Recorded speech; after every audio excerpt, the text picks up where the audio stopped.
ಕುಡಿಯೋ water bottle, ತಿನ್ನೋ ಖಾರ ಮಿಕ್ಸರ್, ಪನ್ನೀರ್ ತುಪ್ಪದಲ್ಲೂ ಕೂಡ ಕಲಬೆರಕೆ ಪತ್ತೆಯಾಗಿದೆ. ಏನ್ ತಿನ್ನೋದ್ ಗುರು ಅನ್ನೋ ಪ್ರಶ್ನೆ ಎದುರಾಗಿದೆ. ಕುಡಿಯೋ ನೀರಿನ ಬಾಟಲ್ಗಳ ಮೇಲೆ ಕಣ್ಣಿಟ್ಟಿದ್ದ ಆರೋಗ್ಯ ಇಲಾಖೆ ಬಿಗ್ ಆಪರೇಷನ್ ಮಾಡಿದೆ.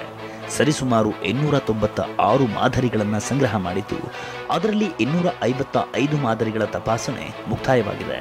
ಇದರಲ್ಲಿ ಕೇವಲ 75 ಮಾದರಿ ಸುರಕ್ಷಿತ ಅಂತ ಬಂದಿದ್ದು, 95 ಮಾದರಿ ಅಸುರಕ್ಷಿತ ಅಂದರೆ ಕುಡಿಯೋಕೆ ಯೋಗ್ಯವಲ್ಲ ಅಂತ ಬಂದಿದೆಯಂತೆ.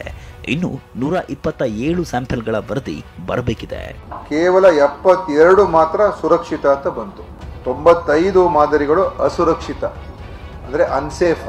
ಈ ಬಾಟಲ್ಡ್ ವಾಟರ್ ಅನ್ಸೇಫ್ ಅಂತ ಬಂದಿದೆ. ಯಾವ ಕೆಮಿಕಲ್ಸ್ ಇರಬಾರ್ದು ಅವೆಲ್ಲ ಇರುವಂಥದ್ದು, ಅಥವಾ ಕೆಲವು ಕಡೆ ಈ ಬೇರೆ ಬ್ಯಾಕ್ಟೀರಿಯಾ ಟೈಪ್ ಇರುವಂಥದ್ದು ಕಂಡು ಬಂದಿರತಕ್ಕಂಥದ್ದು. ಅಂದರೆ ಈ ಬಾಟಲ್ಡ್ ವಾಟರು ಸೇಫ್ ಇಲ್ಲ ಅಂತ ಹೇಳಿ ಬಂದಿರುವಂಥದ್ದು ನಮಗೆ ಕಾಣ್ತಾ ಇದೆ. ಆರೋಗ್ಯ ಸಚಿವ ದಿನೇಶ್ ಗುಂಡೂರಾವ್ ಹೀಗೆ ಹೇಳ್ತಿದ್ದರ ನಡುವೆ ಆರೋಗ್ಯ ಇಲಾಖೆ ಪ್ರಾಥಮಿಕ ತಪಾಸಣೆಯ ವರದಿ ನೀಡಿದೆ.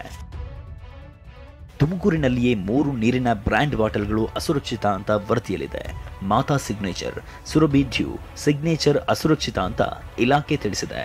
ಮಂಡ್ಯದಲ್ಲಿ ಅಪೋಲೋ ಅಕ್ವಾ, ಬೆಂಗಳೂರು ಗ್ರಾಮಾಂತರದಲ್ಲಿ ಮಾಯಿ, ಹಾವೇರಿಯಲ್ಲಿ ಐಸ್ ಬ್ಲೂ ಹಾಗೂ ಸ್ವಾಸ್ಥ್ ಅಸುರಕ್ಷಿತವಾಗಿದೆ.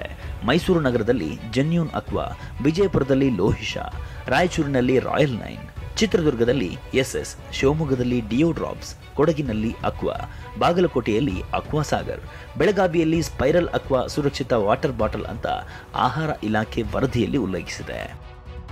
ಆಹಾರ ಇಲಾಖೆ ಆತಂಕಕಾರಿ ವರದಿ ಬಿಡುಗಡೆ ಮಾಡಿದ ಬೆನ್ನಲ್ಲೇ TV9 ಬೆಂಗಳೂರಿನಲ್ಲಿ ಜನಾಭಿಪ್ರಾಯ ಸಂಗ್ರಹಕ್ಕೆ ಮುಂದಾಯಿತು. ಆರೋಗ್ಯ ಇಲಾಖೆ ಇದ್ರ ಬಗ್ಗೆ ಸ್ವಲ್ಪ ಗಮನ ಹರಿಸಬೇಕು. ಆಮೇಲೆ ಪ್ರತಿ ಶಾಪ್ಗಳಿಗೂ ಹೋಗಿ ಒಂದೊಂದ್ಸಲ ವಿಸಿಟ್ ಮಾಡಬೇಕು, ಪರಿಶೀಲನೆ ಮಾಡಬೇಕು. ಪರಿಶೀಲನೆ ಮಾಡಿ ಜನಗಳಿಗೆ ಉತ್ತಮ ಆರೋಗ್ಯ ಆಗೋ ಥರ ಇದು ಮಾಡಬೇಕು ಸರ್. ನೀರಿನ ಬಾಟಲ್ಗಳ ಬಗ್ಗೆ ಮಾತ್ರ ಆರೋಗ್ಯ ಇಲಾಖೆ ಶಾಕಿಂಗ್ ನ್ಯೂಸ್ ಕೊಟ್ಟಿಲ್ಲ. ಬದಲಾಗಿ ತುಪ್ಪ, ಕೋವಾ, ಪನ್ನೀರ್ ಸ್ಯಾಂಪಲ್ಗಳನ್ನು ಸಂಗ್ರಹಿಸಿದ್ದು 9 ಮಾದರಿ ಕೋವಾ ವಿಶ್ಲೇಷಣಾ ಕಾರ್ಯ ಪೂರ್ಣಗೊಂಡಿದೆ. 3 ಮಾದರಿ ಕಳಪೆ, 6 ಮಾದರಿ ಅಸುರಕ್ಷಿತವೆಂದು ವರದಿ ಬಂದಿದೆ. ಇನ್ನು ಸಿಹಿ ತಿಂಡಿಗಳ 198 ಮಾದರಿಗಳನ್ನು ಟೆಸ್ಟಿಂಗಿಗೆ ಕಳಿಸಿದ್ದು 83 ಮಾದರಿಗಳ ವಿಶ್ಲೇಷಣಾ ಕಾರ್ಯ ಪೂರ್ಣಗೊಂಡಿದೆ. 2 ಮಾದರಿಗಳು ಅಸುರಕ್ಷಿತವಾಗಿದ್ದು 81 ಮಾದರಿಗಳು ಸುರಕ್ಷಿತ ಅಂತ ವರದಿ ಬಂದಿದೆ. 198 ಮಾದರಿಗಳಲ್ಲಿ ಈಗ 83 ವಿಶ್ಲೇಷಣೆ ರಿಪೋರ್ಟ್ ಬಂದಿದೆ. ಅದರಲ್ಲಿ 2 ಮಾತ್ರ ಅಸುರಕ್ಷಿತ. ಸೊ ಅಟ್ಲೀಸ್ಟ್ ಇಂಪ್ರೂವ್ಮೆಂಟ್ ಕಾಣ್ತಾ ಇದೆ ಈ ಸಿಹಿ ತಿಂಡಿಗಳಲ್ಲಿ. ನಾವು ಮತ್ತೊಮ್ಮೆ ಈಗೆಲ್ಲ ನಾವು ಪರಿಶೀಲನೆ ಮಾಡಿದಾಗ ಖಾರ ಮಿಕ್ಸರ್ಗೂ ಕಲಬೆರಕೆ ಕಂಟಕವಾಗಿದೆ. ಈಗಾಗಲೇ 119 ಮಾದರಿ ಖಾರ ಮಿಕ್ಸರ್ ಮಾದರಿ ಸಂಗ್ರಹಿಸಲಾಗಿದ್ದು 27 ಮಾದರಿಗಳ ವಿಶ್ಲೇಷಣಾ ಕಾರ್ಯ ಪೂರ್ಣಗೊಂಡಿದೆ. ಅದರಲ್ಲಿ 4 ಖಾರ ಮಿಕ್ಸರ್ ಮಾದರಿ ಸುರಕ್ಷಿತವಾಗಿಲ್ಲ.